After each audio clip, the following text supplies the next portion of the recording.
Welcome to the If Not Now, When podcast series. And my guest today is Mr. Kola Aina, who is the managing partner of Ventures Platform Fund. And he has raised several funds and has been investing in Nigeria's tech ecosystem for years. Yep.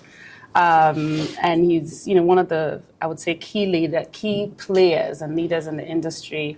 And I wanted to talk to you today about Nigeria's tech ecosystem, how we got here, what we should expect in the future, what are some obstacles and growths. But first, thank you for being here. No, thanks for having me. Delighted to finally have this conversation with you, Amaka, and hopefully we can have a good time at it. Thanks. Yeah, I know we've been trying to schedule this for a while. You're a very busy man. It's great. You're busy too, so it's great that we finally get to get the time. Yeah. So let's start with, I guess, a fairly broad question. Sure.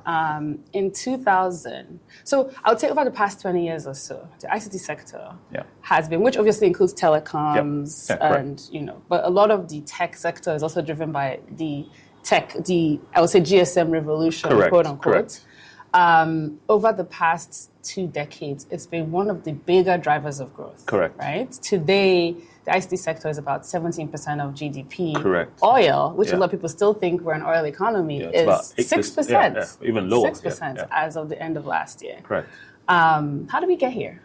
Yeah, look, great place to start. I think there are two sort of things I'd like to talk about in response to that question. I think, first of all, is really the question of the nature of innovations. I think people think that all kinds of innovations are equal.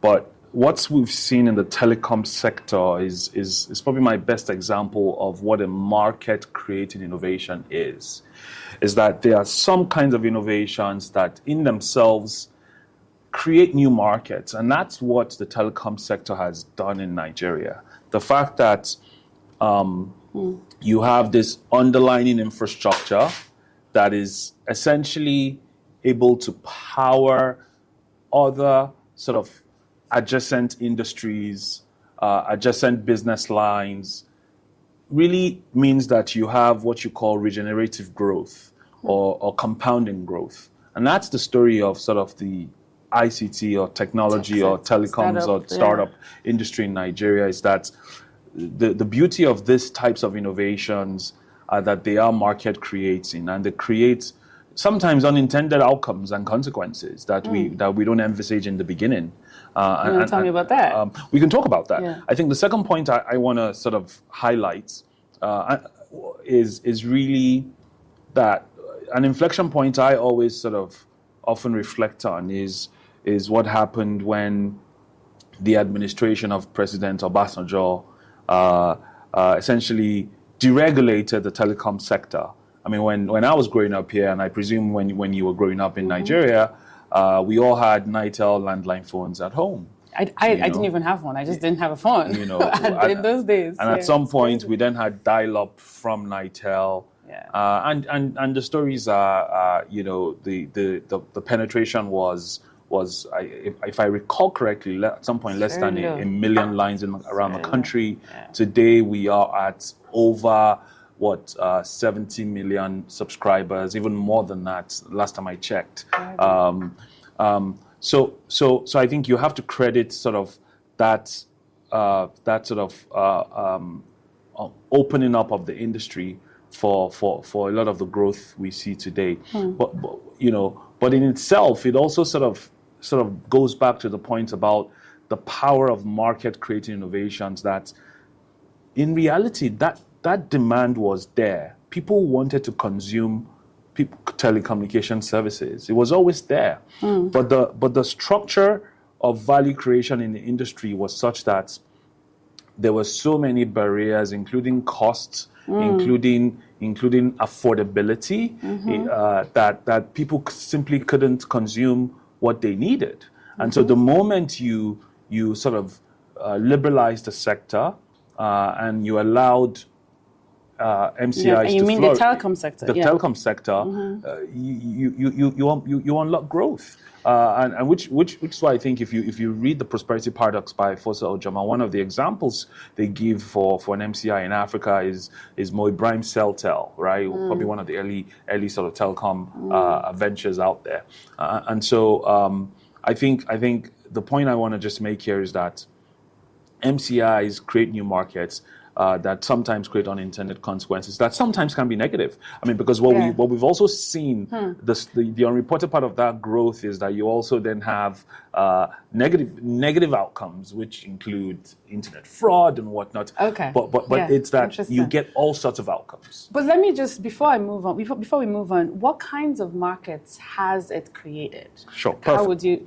Sure, perfect. So I'll give you a couple. And when I say it, I'm talking about telecoms. Sure, right? perfect. So I'll give you a few examples. So a couple of years ago, you had a major employer in this country was actually, or a major employment sector was literally recharge card sellers, people who hawked around selling physical recharge cards. We still have some of that in certain parts of the country, but you've seen an evolution in the quality of that job to what you now call VTU, virtual top-up unit sellers. So they're literally people that sort of trade airtime credit.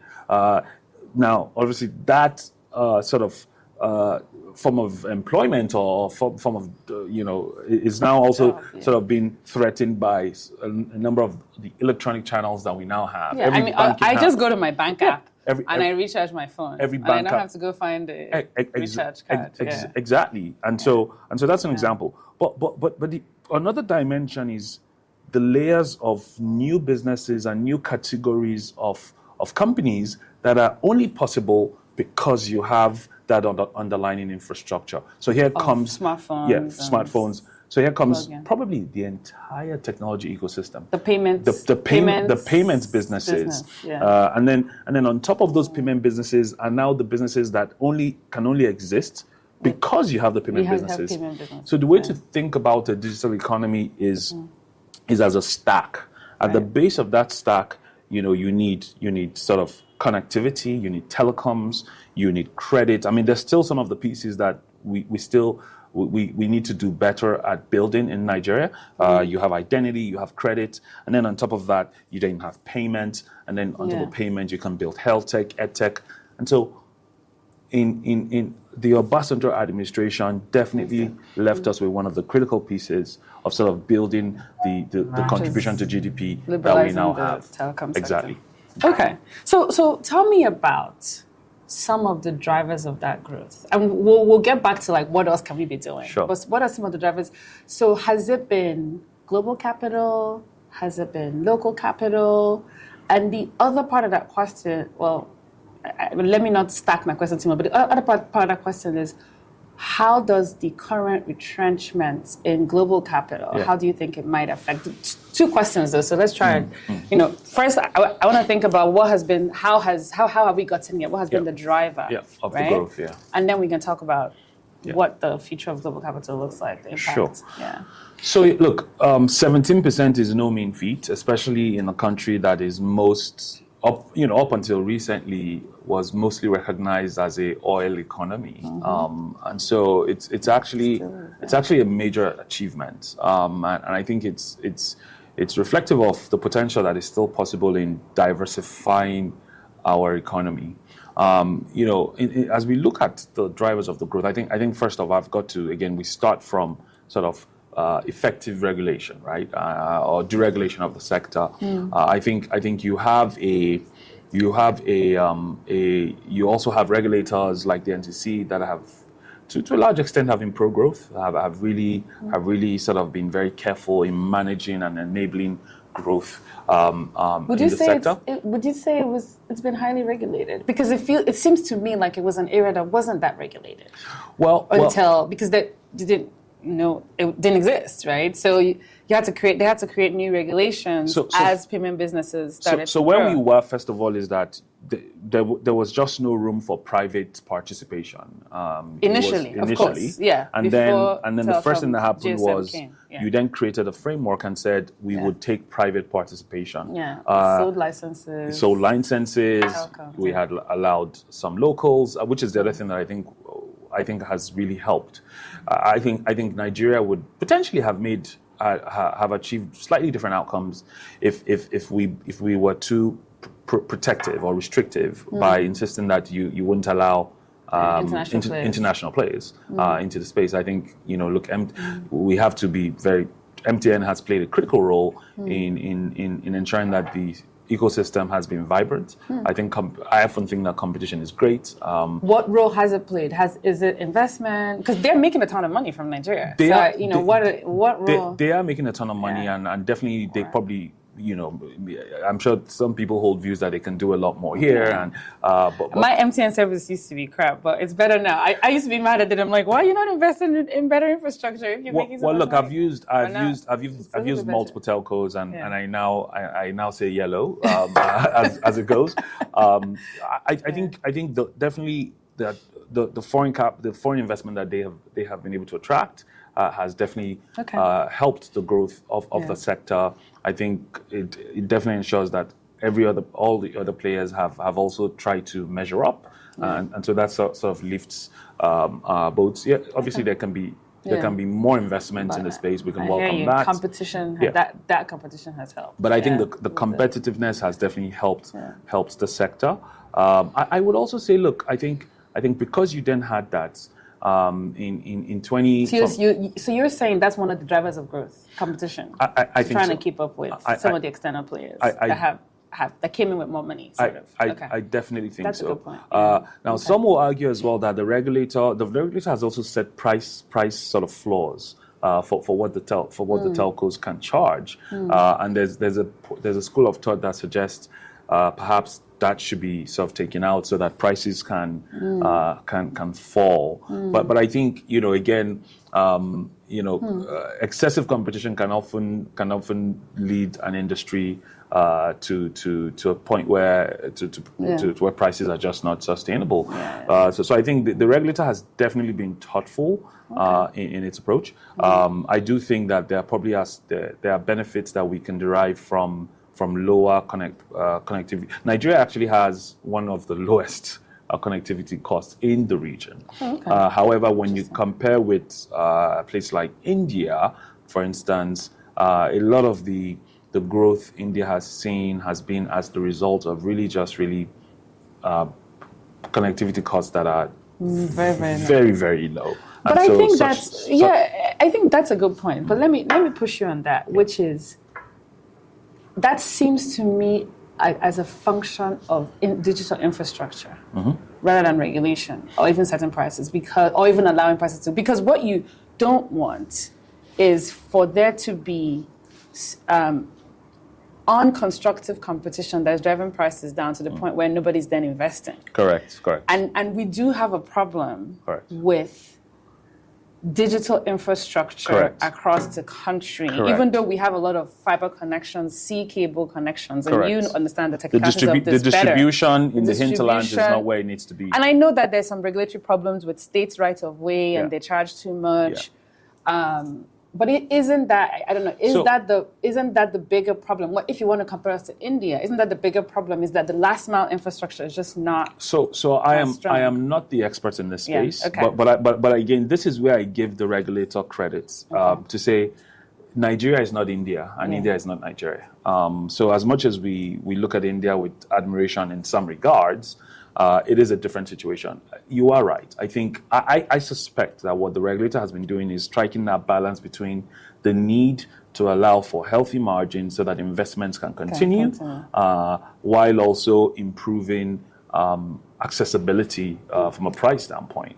And so I expect that some of those sort of limits on the floor of pricing would evolve over time. But I also think you have a lot of progress has also been made in sort of evolving how we think about right of way, such that we're not taxing investment, but rather taxing consumption, which is what you need to do. And so certain states have actually rolled back. I think Kaduna, Ekiti states, you know, where my you know, I've got lots of friends. I've really been progressive with ensuring that you know, right of way doesn't become a hindrance to investment. So you know, I think you have all of this going on, but I think from 20, you know, from the 2000s, the 2010s, we now started to see sort of the emergence of a digital technology startup ecosystem that was now possible because you had that first sort of base, and that has just you're talking about like the payments businesses. So starting with the payments businesses, the likes of Paystack and Flutterwave. That came on scene, and you know, before Paystack or Flutterwave, if you are a young person making leather shoes in Imo State, you really had a very small market. You could only sell to people that came to your stall, or maybe by chance you would send some to your cousin who was traveling to Toronto or something. But today, with Paystack, at least from 2016, 2017, you could host it on a website, and you could collect payment from anyone in the world. That is incredibly powerful. Fast forward today, between Paystack and Flutterwave, they probably serve anywhere between, you know, but my last check, anywhere between 500,000 to 2 million merchants, or probably anywhere between 500,000 to 1 million merchants or more, because it keeps growing. And it speaks to sort of the market creating potential of these technologies, is that because you're allowing other markets to thrive by building what is solutions. What is an MCI? So let's talk about the role of capital. Nigeria has been one of the largest recipients of venture capital funding. Correct. Which, you know, your firm is one of the people who takes that money and invests in all these innovations. And if you look at, you know, where all the money that goes to Africa, for example, it's going, Nigeria is number one. Nigeria is getting, like, you know, the biggest chunk of that. By far the biggest chunk, right? There has been some reduction in some of those flows of late. Do you see that, you know, are you concerned? Do you see some replacements for that funding, or how do you think the sector can navigate this? Yeah, great question. Look, 2020, 2021, 2022, coming out of COVID were years of exuberance. I think the world was awash with borderline almost free money. Interest rates were too low. Too low. Actually, I shouldn't complain. Low. Yeah, maybe too low. I'm missing those low. My mortgage. We bought a house during COVID, and that mortgage just looks great. Like, exactly. A lot better than today. But it probably wasn't attainable, and so what you saw is, thankfully, we started Ventures Platform in 2016.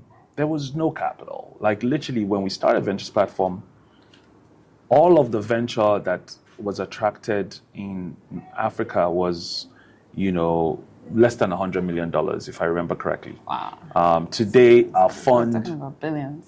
Today, the fund we manage is, you know, essentially a $50 million fund, 47 point something, so about a $50 million fund. So that's one fund.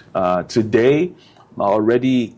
this year, African startups have attracted in excess of 1.5 billion, right? Slightly lower than where we were last year, but I think it's also important to contextualize that there's been a pullback from venture and other asset classes as a consequence of what's happening with the global economy, and also higher interest rates. Higher interest rates. Right? So folks are sort of allocators of capital. You know, they're not as starved for high yields. Exactly. Riskier markets. There's also a movement to safety, and there are slightly safer options that can offer more sort of slightly higher guaranteed returns. I think venture still remains a a critical asset class in the sense that it's probably one of the few asset classes that if what you're looking for is an outsized return, it's one of the few asset classes that can offer that.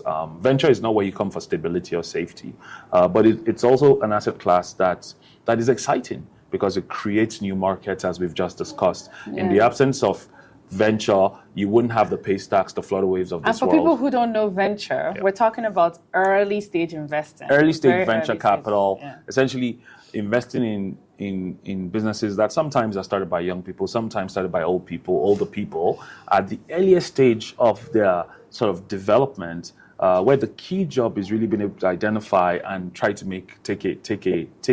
take a punt on, take a view rather on who has the better chance at building something that can and be these incredible. are at stages where it will be nearly impossible for them to get loans, or difficult to get loans because they don't really have. So when I started in 2009 after moving here with my technology company, I tried to get loans. There were just no loans. So I literally had to raise family and friends, bootstrap my business. And so, historically, technology startups are not the ideal candidates for loans. And so the asset class that tends to fund them is actually venture capital. Right. But going back to your question, going back to your question. So yes, globally, there's a pullback in capital. We've seen, and so what's happening in Africa or Nigeria is no different than what's happening in the rest of the world. But I think the saving grace is that unlike 2016 or 2010, we now have a semblance of a local funding ecosystem. So you've got funds like Ventures Platform, you've got a few other funds like, Ingressive, you've got funds like Lofty Inc., you've got funds like TLCom, you've got a number of other funds, Future Africa of this world, that are run by local managers that have a local mandate, so they are not opportunistic. Nigeria or Africa is not just one of their markets, and so this is the focus, and so we're here to stay. And so what you have is a scenario where I feel pretty confident that if I invest in a good company at the earliest stage, for the next round of funding, there is an opportunity for them to actually receive funding locally. It's definitely gotten slightly harder than it was in 2021 or 2022, but it's not a debt wish like it would have been. And so I think we're in an environment where only the best companies are able to sort of attract capital. Maybe it's not a bad thing. And that in itself is not so terrible. I think what we saw as well in 2020 and 2021 on the back of the Paystack exits was that there was now an increased interest for local capital to participate. So our fund is actually probably one of the few funds that has a significant local participation element. How much? Probably something in the region of 15 to 20% of our fund is actually local capital. And we consider that a very strategic. And from where locally? Pension funds, private? No pension funds yet. Because our pension funds are too focused on buying government securities. We hope that I understand that pension funds can now look at folks like us. Okay, and so we hope that there's a ton of money in the pension fund. There is a ton of money. But they're not risking that. Exactly. And venture actually presents an opportunity to sort of have a barbell strategy in sort of their investment outcomes, their portfolio outcomes. Fingers crossed for that. Exactly. We need more pension money in the space. But family offices, some corporates are very proud to say UAC, probably one of Nigeria's oldest corporates, is one of our LPs, private individuals, and I think that's important to sustain an ecosystem. You need the participation of local capital, as I like to say, capital with context, so that you deploy capital, but you can bring much more than capital. Because ultimately, if all of the capital that is being invested in our startups is foreign, you have to think about it as some kind of economic some kind of economic takeover, or some will call it there's a lot of talk about decolonization now, but you have to think about it as a reverse economically, right? Because when the outcomes happen, a lot of that capital goes offshore. They're just going to repatriate exactly profits. But where it's local capital, yes, some of it might go offshore, but you know that some of it will trickle down and would sort of remain here locally. So I'm a strong advocate for local participation, and we're really glad that our fund has been able to sort of get some of that. Hopefully, a good pitch for the pension funds to look to look more closely at this. And I want to. We come back. I want to. So. I want to ask you a little bit about where we think the sector is going, right? And maybe we can talk more about relationship with governments later, and like the new government, if we have any thoughts and like what they could do. Let's think constructively about what they could do differently. Sure. But first, we've talked about the kinds of things the tech sector has been doing. It's been pretty soft tech, payment stuff, right? Correct.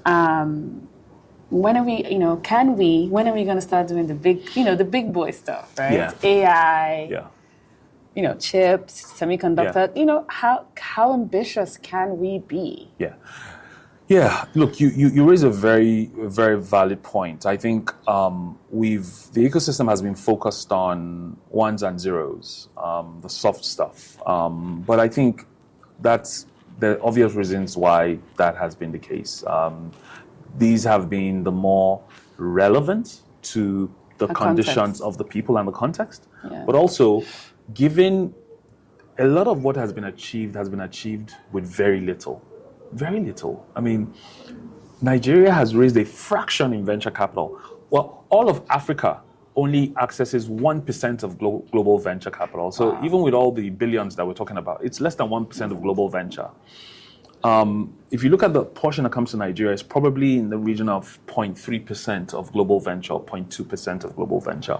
But more importantly is that Shola was probably struggling with connectivity when he was writing the Paystack code. He definitely was struggling with access to power. So you don't have enough power to charge your laptop, and you want to think about microchips. Do you understand? Yeah. So these are the issues. Is that a lot of the innovation that has been built has been built with what we have in our hands, and so I think we can't be too hard on ourselves. I think there's also the reality that because the flow of capital, we can't say we have excess capital. Right, and so people have tended to build things that they believe would easily attract capital, right? And so if you see capital flowing in the direction of fintech, you're going to build a fintech, right? And so we need more ambition. We need more ambition, but this is also where government can play a role.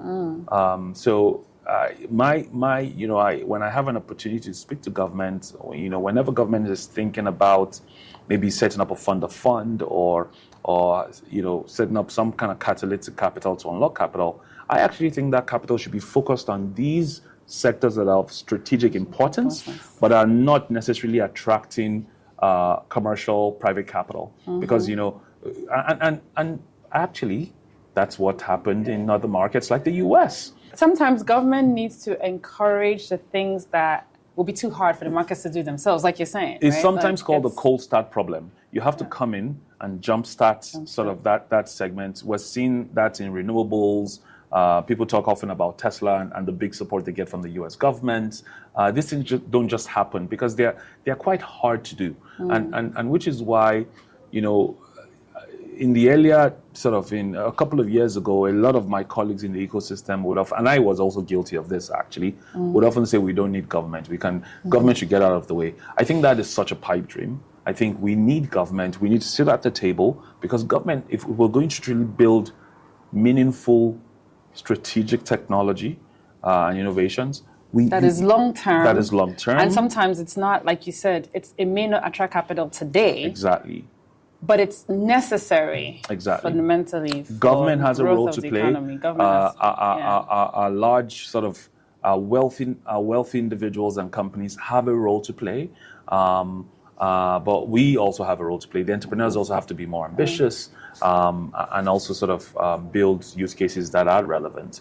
But these are some of the challenges that I see when it comes to some of this technologies. And do you think that the current administration gets it and can be constructive in this conversation? Because obviously we have a new minister and we don't talk about him in particular, but we have new leadership in this space, and we also have the new startup bill that I think was if from the outside looking in, it seemed like a time in which Nigeria's tech industry finally realized that a relationship with government can and should be constructive, right? Correct. Because I saw that it was a collaborative effort to get there, right? So I guess, how do you see what would your advice be to this government, right? Given what we know about the relationship and the history and where we are today. Yeah, I'm being very careful. Yeah. But look, I think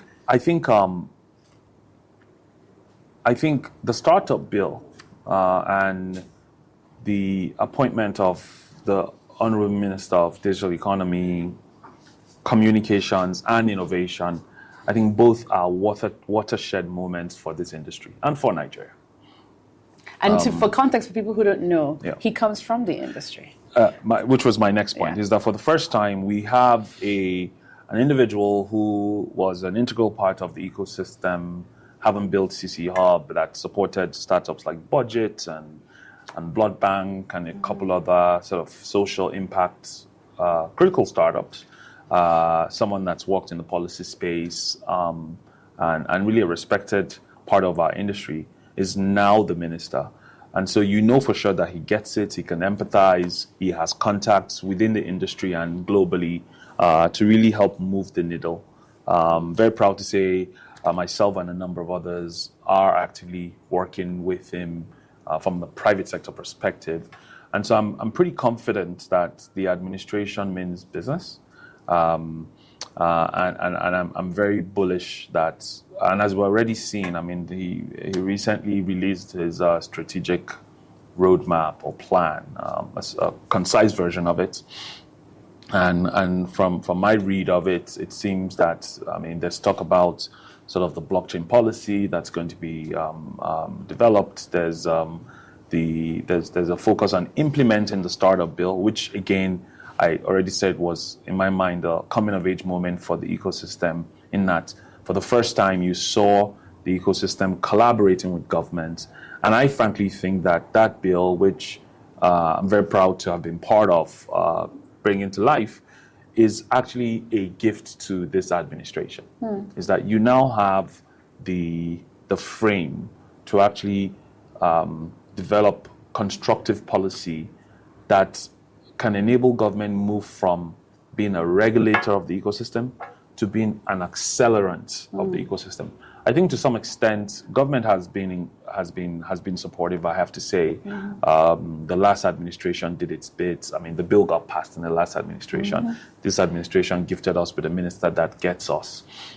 But I think in some regard, there are certain things, there are certain instances where I've wondered, are you going to, do you want to sort of stunt growth, or do you want to accelerate growth? Room for improvement. Where the areas for improvement. Exactly. So I really think government needs to become pro-ecosystem in a way that you see other markets, places like India, really realizing that if we want to grow our economy, we want to diversify our economy, and we want to create opportunities for our youth, this is a sector that we have to place under. Basically, you're saying an all of government coordinated approach. Exactly. Of realizing that this is a key sector and we need to kind of promote it. If I'm launching a startup that needs a license, it shouldn't take me 2 years to get a license or a year to get a license. I'm sorry to say that there's some cases where that has been the case. Right. And so there needs to be a fast track process